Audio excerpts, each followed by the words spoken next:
and even our body to listen to the Word of God. Amen? Amen. Hallelujah. So today, can we all read? From a place of Can we all read again? From a place of love. Amen. So we will be discussing a very sweet topic, no? But before I continue, I request everyone to please stand and read our main text with me. If you have your Bibles with you, you can open it in Matthew 22:37 to 40. Mabasa po ba? Let us read it all together. Jesus replied, "Love the Lord your God with all your heart, with all your soul, with all your mind. This is the first and greatest commandment. And the second is like it. Love your neighbor as yourself. All the law and the prophets hang on to these two commandments." Amen. Let us pray. Father God in heaven, Lord, we thank you, O God, for your presence. Father, salamat, O God, hallelujah, for the time of each one, Lord. Indeed, O God, hallelujah, your presence, Lord, is enough, O God, and one day in your house, O God, can do a lot, can do so much, Lord, compared to 1,000 days in the world, O God. Father, today, as we discuss something about you, and about your character, I pray, Lord, that you will allow each one, Lord, to have a heart that's receptive, heart that's ready, oh God, hallelujah, and a lending ears, oh Lord. Father, I pray, oh God, that this word, oh God, the word that you have allowed me to prepare, oh God, will accomplish its purpose, oh God, and will not return to you void, oh God. Father, hide your servant, Lord, myself behind your wings, oh God. Let the words I speak, oh God, hallelujah, bring grace seasoned with salt, oh God, hallelujah, so that, Lord, we are able, oh God, to receive your word, oh God, with all our hearts. Thank you, Lord, for what you are going to do. Our hearts are expectant as we sit and listen to your word, oh God. Our hearts are expectant, Lord, and we receive your word with all our hearts, oh God, hallelujah. We receive it with the victory, oh God, hallelujah, and with the victory it brings, oh God, hallelujah, and the lesson, Lord, that it will teach us, oh God. Thank you, Lord, for everything. In Jesus' name we pray. Amen and amen. Can we mention the word love? Love. Amen? Is it too late to speak about love this love month? Late na ba? Late naman ka, Arya. You're too late to speak about love. We're already in the, last Sunday of February, no? Is it too late to speak about love? Di ba siguro? No? I have another question. How much do we feel we are loved? How much do we feel na loved tayo ngayon? As you sit there in your seat, out of 100%, how much do you feel the love? Love lang.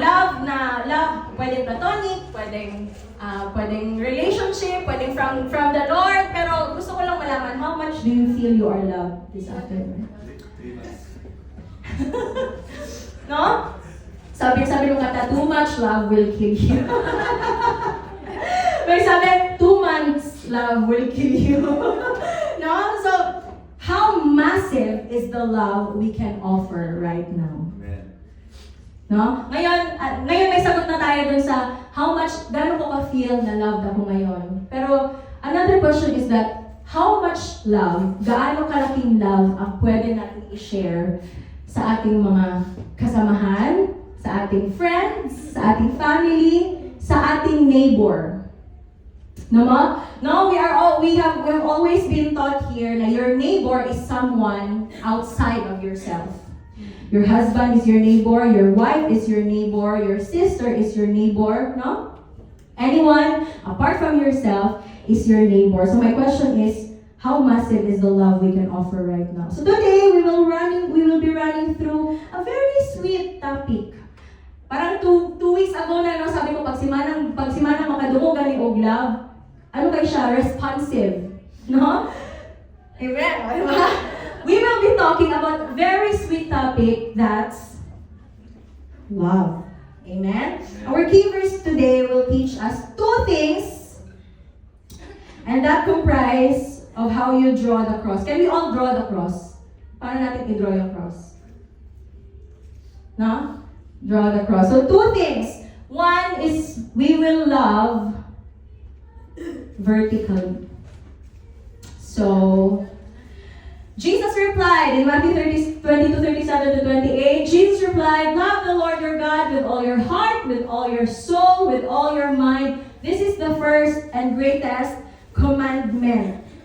As we draw the cross, let's go to the heart of the Bible. Di ba ang heart of the Bible? John 3:16. For God so loved the world that He gave His only Son, that whoever believes in Him shall not perish but have eternal life. In that verse, ano yung direction ng love? Sabi, for God so loved the world. For God so loved the world that He gave His only Son, that whoever believes in Him shall not perish but have eternal life. So that comprises the vertical love from God to us. No? But since we people are operating from a place of love, the love that's coming from us towards God, or the love that we receive, sabi sa John 3:16, the love we receive should be poured out towards the greatest commandment that says, love the Lord your God with all your heart. So, kahit pabalik, vertical ka din, di ba? For God so loved the world. Tapos itong ating verse ngayon, love the Lord your God with all your heart. That's just number one. Love the Lord your God with all your heart. So, love the Lord your God with all your heart. Sabi sa science, the heart is the central organ of the cardiovascular system. When the heart stops beating, your body stops working. Your body stops moving, no? But in the Bible, our heart is described as the gauge of the Lord sa atin. Yun yung parang measuring instrument ni Lord sa atin. Di ba? Sabi sa 1 Samuel 16:7, but the Lord said to Samuel, do not consider his appearance or his height, for I have rejected him. The Lord does not look at the things that people look at. People look at the outside appearance, but the Lord looks at the heart. So, man looks at the outside appearance, but the Lord looks at the heart. So 1 Samuel, this was when Samuel anoints David. Ito yung mga nangyayari nung ina-anoint ni Samuel si David as the new king. Alam niyo ba kung paano nawala kay King Saul yung appointment niya as king? Anyone knows here? No? Kung paano nawala yung appointment? Let's go to 1 Samuel 15. No? Samuel said, basahin ko lang. Wala ko nagbutang dira para maminamos ako ka. 1 Samuel 15, Samuel said to Saul, I am the one the Lord sent to anoint you king over his people, Israel. So listen now to the message of the Lord. This is what the Lord Almighty says. I will punish, sabi ni Lord kay Samuel, sabi ni Lord kay Saul through Samuel. Sabi niya, I will punish the Amalekites for what they did to Israel. They waylaid them as they came up from Egypt. Now go attack the Amalekites. No, sabi ni Lord kay Saul, go attack the Amalekites and totally destroy all that belongs to them. Do not spare them. Put to death men and women, children and infants, cattle and sheep, camels and donkeys. Yun yung utos ni Lord. Amen. Completely destroy them. Ano ang ginawa ni Samuel? Verse 7, ano ginawa ni Saul? Then Saul attacked the Amalekites, verse 7, all the way from Havilah to Shur, near the eastern border of Egypt. He took Agag, the king of the Amalekites, alive, and all the people he totally destroyed with sword. But Saul and the army spared Agag. First disobedience, he spared Agag. And the best of the sheep and cattle and fat calves and lambs, everything that was good. These they were unwilling to destroy completely, but everything that was despised and weak, they totally destroyed. So kaya nawala yung appointment ni King Saul because hindi niya dinisobey ang utos ni Lord. Sabi niya, dinisobey niya ang utos ni Lord. Amen. No? Sabi ni Lord, completely destroy the Amalekites. Amen. So our heart, hallelujah, the key verse says, all our heart. It's because the posture of our heart will speak of our devotion kay Lord. Amen. Kung ano yung posture ng heart natin, ganun kalalim ang devotion natin kay Lord. No? It's what He needs, not our title, not our riches, not our appointment, not our etc. Amen? Sabi nga ni David sa Psalms 51:10, create in me a clean heart. No? A song that we usually sing, we usually sing as a prayer, a pure heart, that's what we long for. Because a pure heart that's what the Lord is looking at. No? Our heart. Because it's our heart, it's the Lord that we're looks at.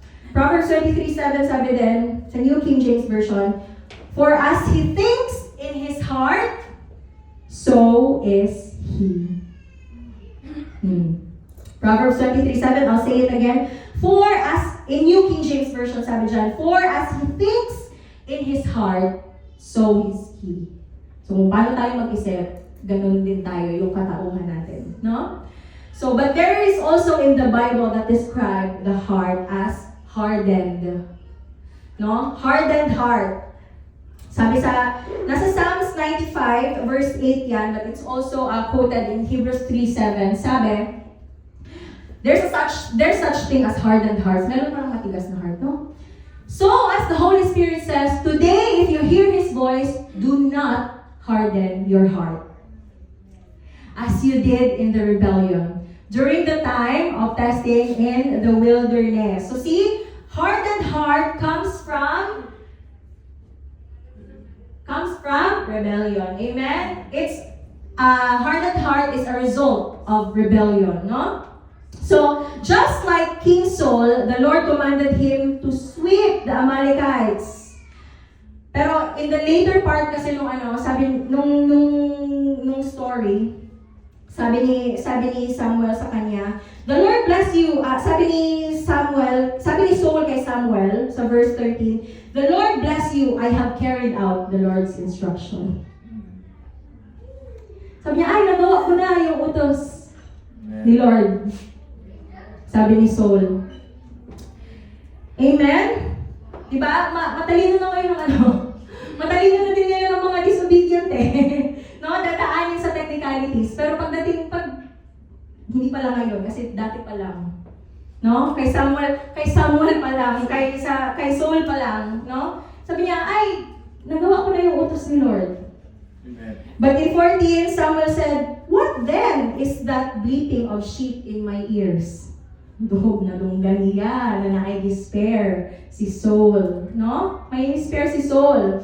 Tapos later, sabi niya pa, no, kasi yung mga best of those cattle and sheep, i-offer ko man kay Lord. Sabi ni Saul, no? But again, it was disobedience, no? So, amen. So, hardened hearts come from a place of rebellion. So, sabi niya, no, I obeyed the Lord kasi in-spare ko si Agag at saka yung mga best of cattle and sheep kasi i-offer ko din naman sila kay Lord. Ganun niya justify yung actions niya. No? So, the heart is deceitful. Do we all agree? No? Partial, delayed, and pretentious obedience are still disobedience. Amen? Dati, partial at saka delayed lang. Ngayon, meron ng another word. Pretentious obedience. Because that's what Saul did. Pretentious. Oo, sige ting, oo. Okay, pastor. Okay po, pastor. Okay po, leader. Okay po. But behind that, you make your world small because of that partial, because of that delayed, and because of that pretentious obedience of yours. Amen? Jeremiah 17 verse 9, the heart is deceitful above all things and beyond cure. Kulay tambal. No? Walay tambal. Who can understand it? Amen? Ikaw ray giilad, ana. Sabihin mo yung katabi mo, ikaw ray giilad, ana. No, the heart is deceitful above all things and beyond cure. Beyond cure. Mahirap pagalingin, ano ba? Beyond cure, no? Walang antidote. Walang antidote. Hallelujah.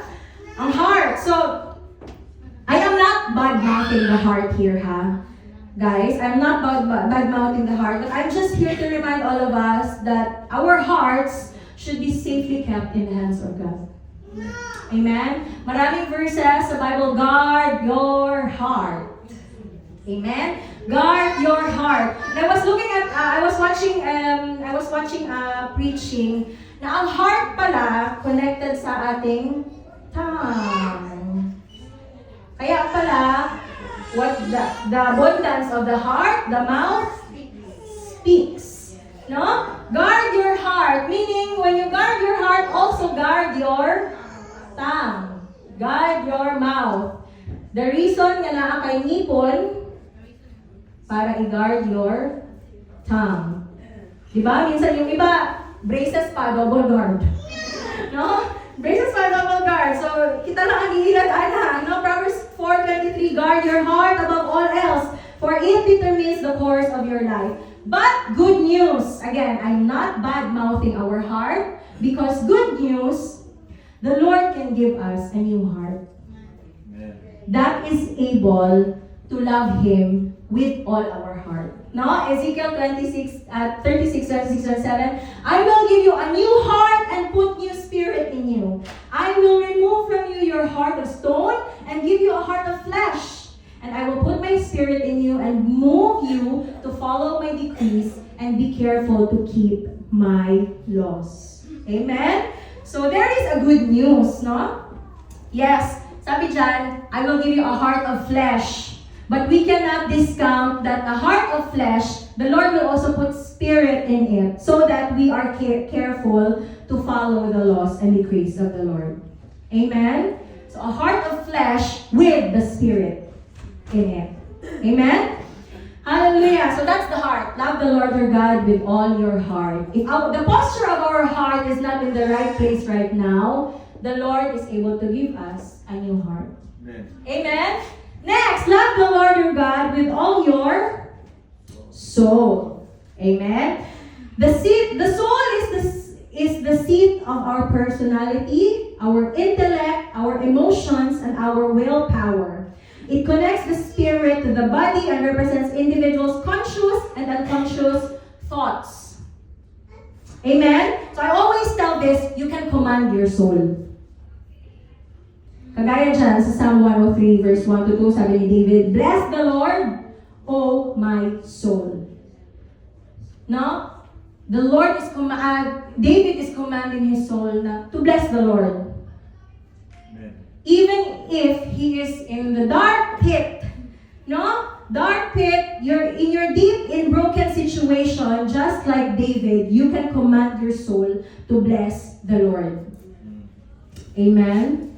2 days ago, parang 2 days yun, Hal, na Ren woke up na, Hal, ang bigat ng pakiramdam ko, sabi niya gano'n, ang bigat ng pakiramdam ko. Tapos while I was listening sa nangyari, sabi ko, it's okay kasi you can command your heart, you can command your soul to bless the Lord kahit gano'n, kahit gano'n nangyari. Kasi, first of all, nasa dream siya.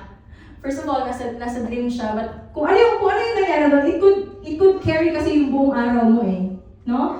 But command your soul to bless the Lord. Sabi dyan, bless the Lord, all my soul, all that is within me, bless His holy name. Bless the Lord, all my soul, and forget not all His benefits. Ano yung mga benefits?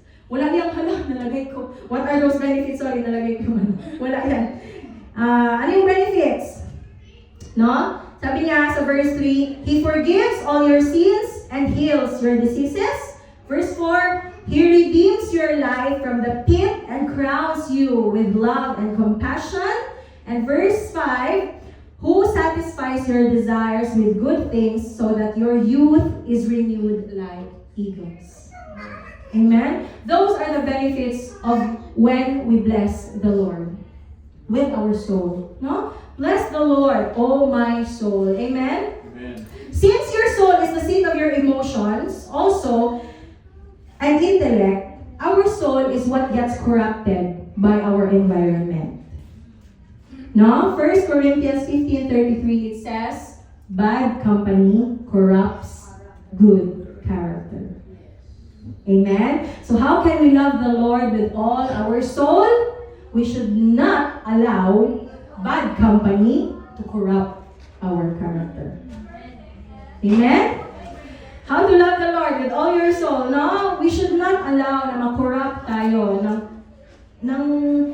kahit anong factors, ng outside factors na would corrupt our soul. No, bad company does not only yung bad company natin na pinagtatrabahuan natin, no? But company means kasamahan, anyone you involve yourself into, no? Anyone na nakakasalamuha mo, no? We should allow the Holy Spirit to give us the discernment. Tama ba tong company na to? Or tama ba tong mga taong kinakasama ko ngayon? Tama ba tong mga ka-exchange of email or ka-exchange of messenger ko, ganun, or messages ko, no?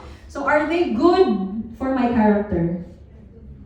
Because the soul is the seat of our emotions, we invest emotions to wrong people, corrupts. Investing emotions to wrong people, investing your time, no, to wrong people would corrupt your character. Right. Amen. Amen? So love the Lord your God with all your soul. Hallelujah. Matthew 16:26, it says, what good will it be for someone to gain the whole world yet forfeit their souls? Amen. What good will it be for someone to gain the whole world yet forfeit their soul? We always chase the world. Tama ba? We always chase bills. We always chase appreciation. We always chase friends, peers, belongingness, kasi we want to belong in that certain circle. No, we chase all those. No, we always chase those. Work. Sometimes we chase our work. Mas marami tayong oras sa work natin, no? We don't realize that we are slowly drifting our soul that deeply feels towards the Lord. Amen. That's right. No, our soul that deeply feels towards the Lord.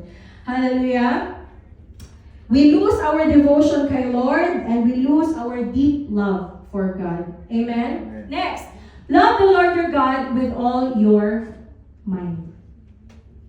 Mind. Christian maturity includes transformed thinking. Amen? I'll say it again. Christian maturity includes transformed thinking. Amen? Again, you can command your soul. Dito, you can also command your mind. Sabi dito sa Romans 8:6, the mind governed by flesh is death, but the mind governed by spirit is life and peace. The mind governed. So, ibig sabihin, something is governing, or something is umuutos sa mind mo. No? So, you can control your mind. That's right. Amen? But the mind governed by spirit is life and peace. Amen? Hallelujah. Sabi sa verse 5 to 8 ng Romans 8, those who live according to the flesh have their mind set on what the flesh desires. No? Those who live according to the flesh have their mind set on what the flesh desires. So malalaman natin kung ano yung nag-govern sa mind natin depending kung ano yung desire ng heart natin. No? If we desire car, or if we desire travel, yun yung laging nag-ano sa mind natin, no? Malalaman mo yung what governs our mind as you see the desires of that person. Amen? But those who live in accordance with the Spirit have their minds on what the Spirit desires. No? Those who live in accordance with the Spirit have their minds on what the Spirit desires. Hallelujah. The mind governed by flesh is death, but the mind governed by Spirit is life and peace. The mind governed by the flesh is hostile. Ano yung hostile? No? Ano yung hostile? Kontrabida sa will ni Lord. Gusto jud ko, Lord. Kani gud ako gusto. No, na kanya akong ano. No, Lord. Amen. The mind governed by the flesh is hostile to God. It does not submit to God's law, nor it can do so. Hindi makasubmit at hindi niya din talaga kayang mag-submit sa law ng Lord. For a mind governed by flesh, no? Verse 8, those who are in the realm of flesh cannot please God. Amen? So, can we commit now na let's command our mind to be having the desires of the Spirit, no? Amen. Command love, so that we can love the Lord with all our mind. With all our mind. I just remember today, hilong yun kaya ko sa balay, hilong kaya ko kay ayaw ko magsalita. Tapos napapansin na niya ako ba? Ayaw ko magsalita kasi minsan iniinis niya. Minsan kanang kuliton lang ko niya. Kuliton lang ko niya. Pero ayaw ko magsalita kasi ayaw ko mag-preach ko ngayon. Kasi ayaw kong makasabi ng offensive or hindi ko masakyan yung kulit niya, basig magbangit ni. No? So, yun, commanding our mind. May sabi niya, hindi kita kinukulit ha, hindi kita kinukulit, sabi niya ganun sa akin. So, love the Lord your God with all your mind. Amen? How can we love God with our mind? Our minds must be renewed. Romans 12:2. Sabi sa Romans 12:2, do not conform to the patterns of this world, but be transformed by the renewing of your mind. Then you will be able to test and approve what God's will is, His good, pleasing, and perfect will. Renewed minds. As I said earlier, Christian maturity includes transformed minds. Right. Amen? Dapat na-transform na natin yung mind. Kung paano kayo mag-isip dati. No? Dapat na-transform na siya ngayon. 180-degree turn. Amen? Next, your mind must think only what honors Him. Philippians 4:8. Philippians 4:8, Paul says, finally, brothers and sisters, whatever is true, whatever is noble, whatever is right, whatever is pure, whatever is lovely, whatever is admirable, if anything is excellent and praiseworthy, think about such things. Yun nga. So, before we think about something, true ba ito? Noble ba ito? No? Next! We can love Him with all our mind by knowing Him deeply. 2 Peter 3:18, it says, but grow in grace and knowledge of our Lord and Savior Jesus Christ. To Him be glory both now and forever. Amen. So, you cannot love deeply what you refuse to know deeply. No? If we refuse to know the Lord deeply, we cannot love Him deeply. If we refuse to be fueled by powerhouse messages, if we refuse to be fueled by our life group lessons, if we refuse to be fueled by our prayer meeting, powerhouse, or if we are refused to be fueled by yung mga tinuturo, by those things na tinuturo sa mga gawain natin, we cannot know the Lord. Yes. We cannot know the Lord deeply. No? You cannot love deeply what you refuse to know deeply. Right. Diba? Ito nagapanguyang pitong ta. Dagat kita pangutana. Kita po na ginapanguyaban, magtubag ta. No? So, next.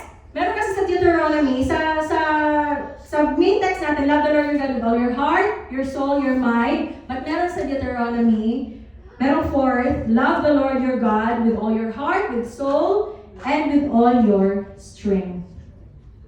Strength. As you can see, Love the Lord your God with all your heart, with all your soul, with all your mind. All this verse involves pertaining to our loving God from the inside. Soul, mind, heart from the inside, loving God from the inside. But Deuteronomy 6:5 says, you shall love the Lord your God with all your heart, with all your soul, and with all your strength. So itong strength na to, hallelujah, but this verse involves loving God with our strength, which means loving God has to be seen and witnessed. Amen. Amen? By how you serve, by how you use your skills, no, towards God's ministry, but by how you serve Him kahit pagod, no? Meaning, it's demonstrated and not merely declared. I love the Lord. I love the Lord. Sige lang, Pastor, next time na lang po. I love the Lord. I love the Lord. Sige lang, te. Next week na lang, te. No? Kahit pagod, no? Loving God with your capacity. Amen. Because loving the Lord is not merely declared, but also demonstrated. Hallelujah. Actions speak. Actions speak louder than words. Which takes us to the next part of the cross. Tapos na tayo dito. Ang next is love horizontally. Matthew 22:39 says, and the second is like, love your neighbor as yourself. Do you love yourself? Amen. Diba? Pag nagubulag ganito, mag-vitamins man ta. Diba? Pag nagulang ganito sa gawas, magpayong man ta. Pag init gani, magkano man ta. No? Love the Lord. Love your neighbor as yourself. So, I was looking at this verse and thought, bakit kaya ultimately God commanded to love Him and love others? No? So, since God is love, John 4:8 says, God is love. He Himself is love. Tayo, as a recipient of love, should be receiving an overflowing outpour of love from God to extend and share to our neighbors. Amen? We should be receiving an outpour, overflowing amount of love, so that yung love cup natin, mag-overflow ng love ni Lord para ma-share natin sa neighbors natin yung mag-overflow. Amen? So, ultimately, God, the love we show our neighbor is a result of the love we have received from the Lord. The song says, so much I've got to give it away. So blessed, I can't contain it. So much, I've got to give it away. Your love is only I need now. You are more than enough for me. Amen. So the amount of love we receive from God is shown by demonstrating our love for others. The evidence of our love for God can be seen on how we love others. Can you think to yourself right now, itong katabi ko, love ko ba to?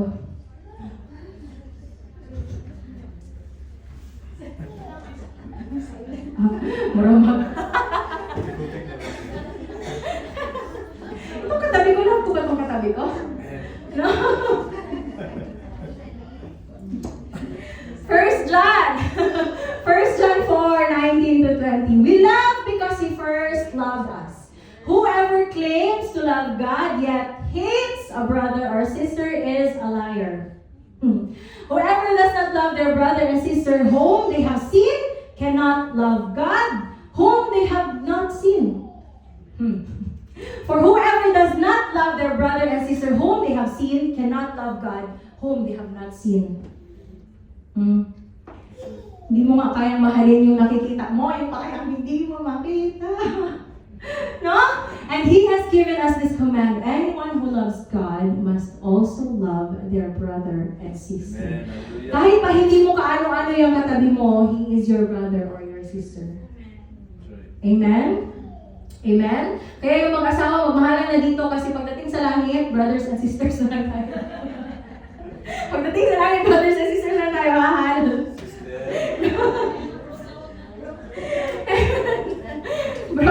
Bro na lang. No? True love for God becomes visible in how True love for God becomes visible in how we treat others.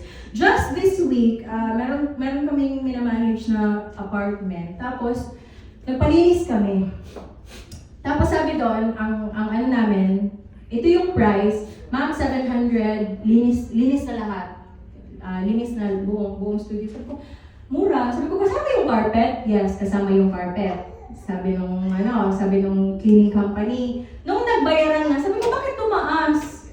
Eh, sabi ninyo dito sa screenshot na to, kasama yung carpet sa cleaning. Bakit naging 1-2? Tapos studio siya. So, bakit naging 1-2 yung deep clean? Ma'am, kasi hindi po kasama yung carpet. Sabi ko, kaso ito yung screenshot. Paano ko to i-dispute? Paano ko to i-dispute? Pero I got reminded, I need to love my brothers and sisters. No? Yung heart ko, parang I had the feeling of guilt. Kasi, kung ibigay nila sa akin ng 700 yun, yung 400 sila magbabayad. Yung company na yun ang magbabayad. Kaya nag-apologize sila, ma'am, sorry talaga. It was a miscommunication, mali sa side ng agent namin, ganyan. So, nag-guilty din ako. Sabi ko din sa may-ari ng bahay, I felt guilty disputing it. So, let's just pay. Kaya hindi man siya mapobre kung 400 ang difference, no? So, it should be demonstrated. Amen? So, I felt guilty, So, you cannot claim deep devotion to God while mistreating people. That's right. No? We cannot claim na we have deep love for the Lord while we are mistreating people, no? Sometimes kasi dahil sa position natin, nagpa-power trip tayo kasi ako ang CEO, ako ang may-ari ng company na to, ako ang manager dito, ako ang leader, ako ang no. We can display our deep love for God by treating our other people, no? So 1 John 3:18, loving. Okay, sorry. So 1 John 3:18, dear children, let us not love with words or speech, but with actions and truth. 1 John 3:18 yon. Loving horizontally is an evidence that we are Jesus' disciple. John 13:35, by this, everyone will know that you are disciples if you love one another. Amen? Love one another. Pag sabi niyo katabi, I love you with the love of the Lord. See, it's never too late to speak about love. No, I love you with the love of the Lord. Be completely humble and gentle. Be patient, bearing with one another. Ephesians 4:2. No? Loving horizontally often causes us pride. Loving your brothers, loving your husband or your wife, no? Often cause us, and many more forms of neighbors will cause us our pride, will cause us our comfort, and will cause us our convenience. Because we treat others above ourselves. That's also biblical, no? So, ako kasi, careful din ko eh. Kasi ayokong mag-sorry. Sinasabi ko talaga yan lagi kay Renan, careful din ko sa akong actions, careful din ko sa kasi parang mabigat sa akin. I should really learn that, pero mabigat talaga sa akin mag-utter ng sorry. Kaya careful ako sa gagawin ko kasi balikan ko sa akong bana. No, so I always am careful kasi I've been raised na si mama kasi very disciplinarian siya. My parents, they're very disciplinarian. And because they are disciplinarian, yun yung naging nagakinto. I always walk on eggshells. Kaya pag nakalabas ako ng bahay, I'm free as a bird. I'm free as a bird. Pero saan ako dinala nun? Diba? Pinaluhod ako ni Lord. So, no, the Lord humbled me. But again, I was raised na I'm walking on eggshells. Kaya laging goal ko yan. Before we got married, me and my sister, lagi ko sinasabi, Ter, to my sister, I always tell her, Ter, our goal should be, hindi tayo masabihan ni mama ng I told you so. Yun yung goal namin. Na we should always be careful with our choices, with our decisions. Dapat laging nag-work yung wisdom ni Lord. Kasi ayokong masabihan ni Mama ng, sabi ko na sa'yo, nak. I told you so. No? That was the goal growing up. So, how do we express that loving horizontally? But with actions and truth. How to love horizontally? 1 John 3:18, dear children, let us not love with words or speech, but with actions and in truth. How do we love horizontally? Luke 6:31, golden rule. Do to others as you would have them do to you. Next, Ephesians 4:32, be kind and compassionate to one another, forgiving each other just as in Christ God forgave you. Amen? Naging mapiling ba si Lord sa pag-forgive sa atin? No? Amen? Sa itong aspect lang na to, kita i-forgive. Kasi dito matigas pang ulo mo. Di ba hindi naman ganyan nag-forgive si Lord? No? The Lord cleaned the slate instantly for us. Amen? Luke 10:25 to 37, the parable of Good Samaritan. No? Helping those in need, even if they are different culturally, socially, or religiously. Help someone who is hurting. Helping someone who is hurting. No? Meet practical needs. Be someone na naging vessel ni Lord to meet your brethren's practical needs. Food, shelter, support, encouragement, words of wisdom. No? Do not ignore suffering. Amen. Do not ignore suffering. James 4:17, it says, if anyone then knows the good they ought to do and doesn't do it, it is sin for them. Alam mo na kung anong dapat mong gawin, pero hindi mo ginawa. You have sinned. Amen? Nung may church hub pa tayo, I could just, naalala ko lang when Pastor Wendell and Ate Bebs confronted me about something. It was really something na ordered by the Lord. I can just imagine kung ano yung pride, kung ano yung comfort, at kung ano yung convenience na they had to put aside para i-confront ako about something. It's because they are called to do what is right to do. They had to do it. Kailangan nila akong i-confront because I was in a situation na hindi pleasing. And of course, they are accountable for me. No? They were, I could imagine kung makailang beses siguro nila pinag-isipan on how they will approach me that time. Pero it all fell in the right place.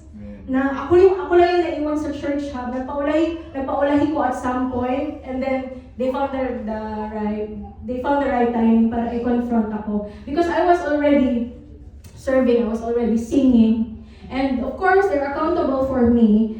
Paano kung hindi admissive sa throne ni Lord yung service ko? Hindi lang ako yung mananagot kay Lord, pero pati sila. No? So, if you need, yun nga, sabi, if anyone then knows the good they ought to do and does not do it, it is sin for them. No? So I hope we have the heart to pray to God. No, Lord, bigyan mo ako ng ano yung tama at mali para gawin ko kung ano yung tama, Lord. Amen? Next, Philippians 2:3-8, humility and unselfishness. Kasi sabi, do nothing out of selfish ambition or vain conceit. Rather, in humility, value others above yourselves. Value your neighbor above yourself. In humility, value others above yourself, not looking to your own interest, but each of you to the interest of the others. In your relationship with one another, have the same mindset as Jesus Christ. So that the verse there says, rather in humility, value others above yourselves. No, kung ano yung needs ng others should come first bago ikaw. Because, sabi nga sa later part, have the same mindset as Jesus. Ano yung mindset ni Jesus? Who being in very nature God siya, He did not consider the equality with God something to be used to His advantage. Rather, He made Himself nothing by taking the very nature of a servant. Amen? Being made in human likeness and being found in appearance as a man, He humbled Himself to obey death, even death on a cross.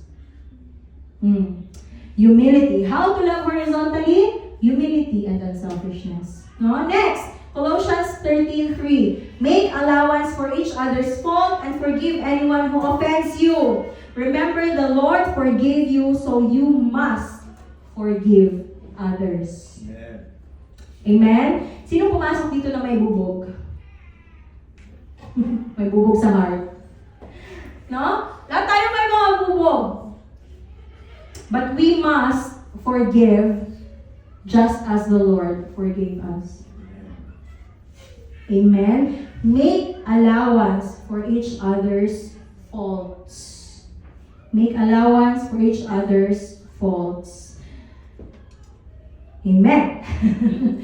Luke 6:27, next.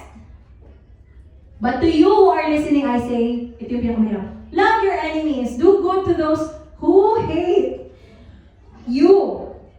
How to love horizontally? Love your enemies.